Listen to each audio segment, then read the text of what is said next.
power, 18th century to 19th century.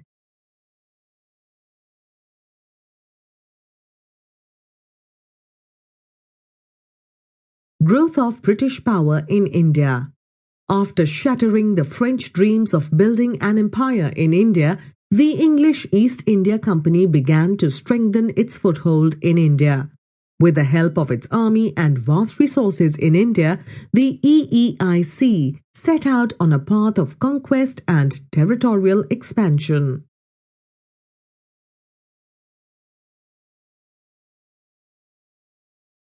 Rise of the British power in Bengal. Bengal in the 18th century was the richest and most fertile province in India. Siraj-ud-Daulah became the Navab of Bengal in 1756. He wanted to curb the growing power of the British. He ordered the British to pay taxes to him like the other Indian merchants, but they refused to do so. The British also began to fortify their settlement in Calcutta in anticipation of a war with France. Causes of the Battle of Plassey. Siraj-ud-Daulah asked the British and the French to dismantle their fortifications, but the British refused to do so. Enraged, Siraj-ud-Daulah marched to Calcutta and captured Fort William in 1756. Robert Clive reconquered Calcutta in 1757. Clive then plotted with Mir Jafar, the commander-in-chief of the Nawab's forces, to overthrow Siraj-ud-Daulah.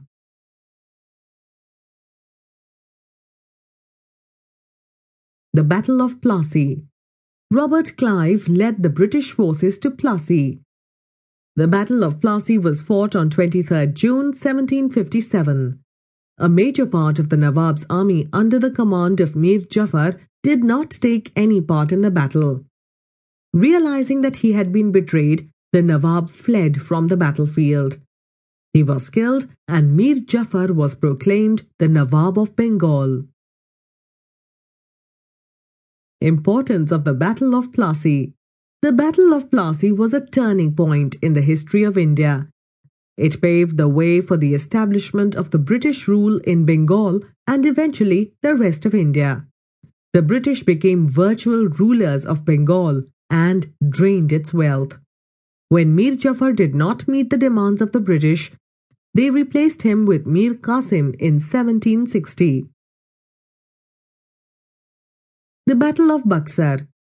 Mir Qasim was a competent and efficient ruler, determined to free himself from foreign control. He made the British hostile by raising a well-equipped and trained army. He tried to stop the employees of the company from misusing their special privileges. This made the British furious. In 1763, war broke out between Mir Qasim and the British, in which the Nawab was badly defeated. Mir Qasim formed an alliance with Nawab of Awadh, Shuja-ud-Daulah, and the Mughal Emperor Shah Alam II.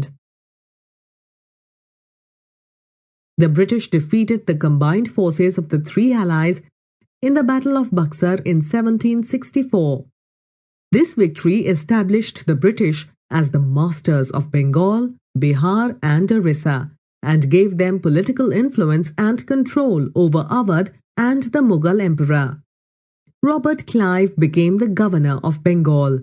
He introduced dual government in Bengal in 1765. Bengal now had two masters, the Nawab and the Company. Dual government in Bengal.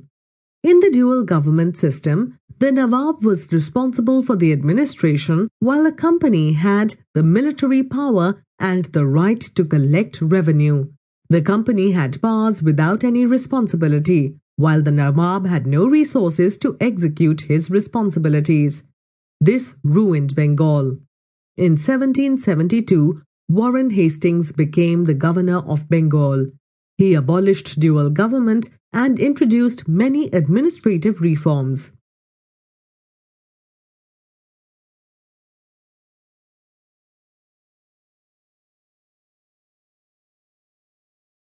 The Anglo-Mysore Wars. After conquering Bengal, The English East India Company was now ready to acquire more territories in India. In southwest and central India, there was a tussle of power between the Marathas, the Nizam of Hyderabad, and Mysore. Hyder Ali formed an alliance with the Marathas and the Nizam and defeated the British in the First Mysore War 1767–69. In the Second Mysore War 1780–84, Hyder Ali was defeated by the British, who had won over the Nizam and the Marathas to their side.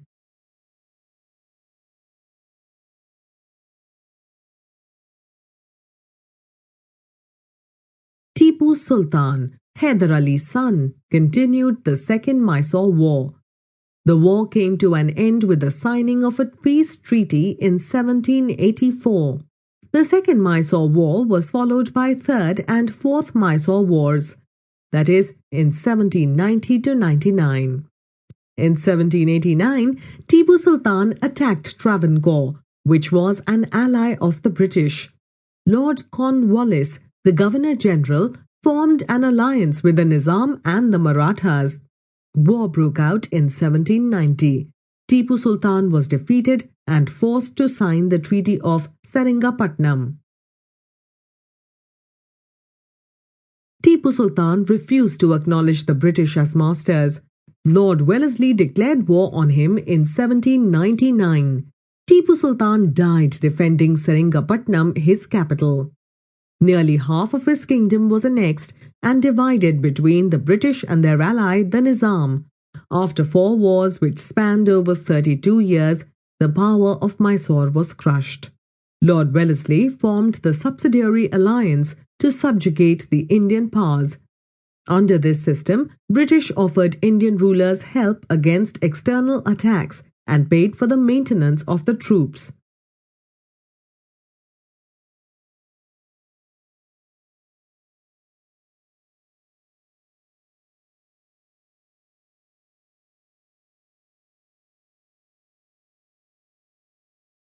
The Anglo-Maratha Wars.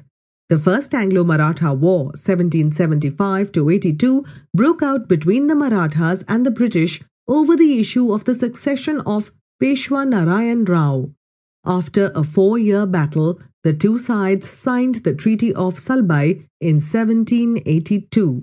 In the Second Anglo-Maratha War, 1803–05, the British under Lord Wellesley defeated the Marathas and forced them to accept the subsidiary alliance and acknowledge the British as their overlords.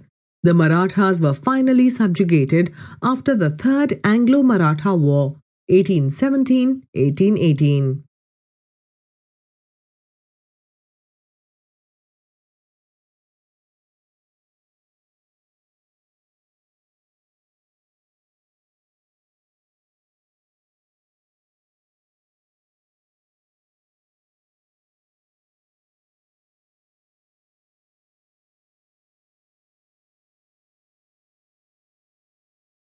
The Anglo-Sikh Wars. In the First Anglo-Sikh War, 1845–46, the Sikhs were defeated by the British and they had to sign the Treaty of Lahore. In the Second Anglo-Sikh War, 1848–49, Governor-General Lord Dalhousie declared war on the Sikhs and defeated them. Punjab was annexed by Lord Dalhousie in 1849. The Doctrine of Lapse. Lord Dalhousie adopted a number of methods to give the final touches to the work of empire building in India. One such method was the Doctrine of Lapse. According to the Doctrine of Lapse, all subordinate states, where the rulers died without a natural male heir, would automatically pass into the hands of the British.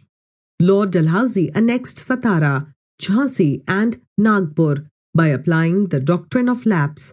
Lord Dalhousie annexed Awadh in 1856 on grounds of maladministration.